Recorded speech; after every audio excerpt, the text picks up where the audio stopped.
పృథ్వీరాజ్ ప్రముఖ వెండితెర నటుడు పృథ్వీరాజ్ ఈ మధ్య కాలంలో ఎక్కువగా కాంట్రవర్సీ మాటలతో వార్తల్లో నిలుస్తున్నారు.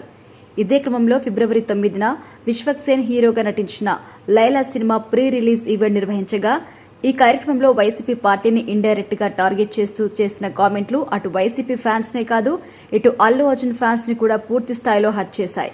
ఈ నేపథ్యంలో ఆయనపై విమర్శలు కూడా గుప్పించారు.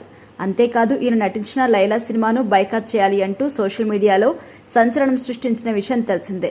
ఇకపోతే ప్రీ రిలీజ్ ఈవెంట్ పూర్తయిన వెంటనే ఈ సినిమాను బైకాట్ చేయాలంటూ ఏకంగా 25,000కు పైగా ట్వీట్లు చేయడంతో అటు విశ్వక్సేన్ ఇటు నిర్మాత సాహు గారపాటి స్పందిస్తూ పృథ్వీరాజ్పై విమర్శలు కూడా గుప్పించారు. దయచేసి తమ సినిమాను చంపొద్దు అని వేడుకున్నారు. ఇప్పుడు పెద్ద ఎత్తున ట్రోల్స్ వైరల్ అవుతున్న నేపథ్యంలో దిగివచ్చిన పృథ్వీరాజ్ అందరికీ క్షమాపణ చెప్పారు. ఆయన మాట్లాడుతూ వ్యక్తిగతంగా నాకు ఎవ్వరి మీద ఎలాంటి ద్వేషం లేదు. నా వల్ల సినిమా దెబ్బతినకూడదు అని అందరికీ క్షమాపణ తెలియజేస్తున్నాను. బైకట్ లైలా అనకుండా వెల్కమ్ లైలా అని మాత్రమే అనండి. ఫలక్నామా దాస్ కంటే కూడా ఈ సినిమా అతిపెద్ద హిట్ అవ్వాలని కోరుకుంటున్నాను అంటూ పృథ్వీరాజ్ తెలిపారు. ప్రస్తుతం ఈయన చేసిన కామెంట్స్ వైరల్ అవుతున్నాయి. ఫిబ్రవరి 9న విశ్వక్సేన్ ఆకాంక్ష శర్మ జంటగా నటించిన Laila cinema pre release event నిర్వహించారు. ఈ కార్యక్రమానికి మెగాస్టార్ చిరంజీవి ముఖ్య అతిథిగా విచ్చేశారు.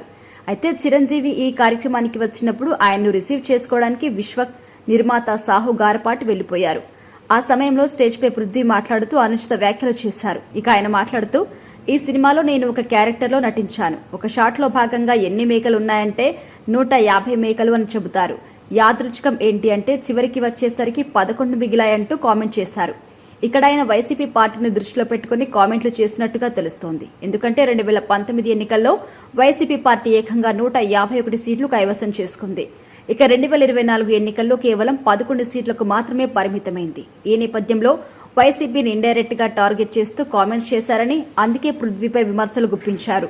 వాస్తవానికి ఒకప్పుడు వైసీపీ పార్టీలో కొనసాగిన పృథ్వీరాజ్ అక్కడ కాస్త విభేదాలు రావడంతో పార్టీ మారి జనసేనలోకి వచ్చిన విషయం తెలిసిందే. ఈ నేపథ్యంలో అటు అల్లు అర్జున్ ఫ్యాన్స్ కూడా ఈయనపై విమర్శలు గుప్పించారు.